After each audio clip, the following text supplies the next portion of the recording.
தமிழகத்தில் வாக்காளர்களுக்கு பணம் வழங்குவதில் திமுகவும் அதிமுகவும் கூட்டு சேர்ந்து முறைகேடு செய்துள்ளதாக மதிமுக பொதுச் செயலாளர் வைகோ குற்றம் சாட்டியுள்ளார்.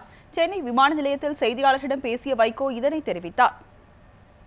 அதிமுகவும் திமுகவும் அனைத்து ஊர்களிலும் 90% ஊர்களில் நகரங்களில் ஒரு உடன்பாடு செய்து கொண்டு நாங்களும் பணம் கொடுக்கிறோம், நீங்களும் பணம் கொடுக்கிறோம் என்று 2 கட்சிகளினுடைய செயலாளர்களும் பிரமுகர்களும் முடிவு செய்து கொண்டு ஒருவருக்கொருவர் 1-2 இடங்களில் சிறு மோதல் நடந்ததே தவிர 2 கட்சிகளும் பேசி வைத்துக் கொண்டு பணம் விநியோகம் செய்தார்கள்.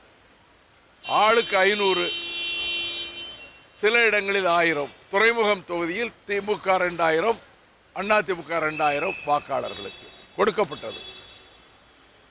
எல்லா இடங்களிலும் கொடுக்கப்பட்டது. அப்படி என்றால் இதில் ஒரு கொள்ளையடிக்கிற கட்சிகள் எங்களுக்குள் தான் தமிழக அரசியல் அதிகாரம் இருக்க வேண்டும், வேறு யாரும் வரக்கூடாது. இது ஒரு எழுதப்படாத ஒப்பந்தம்.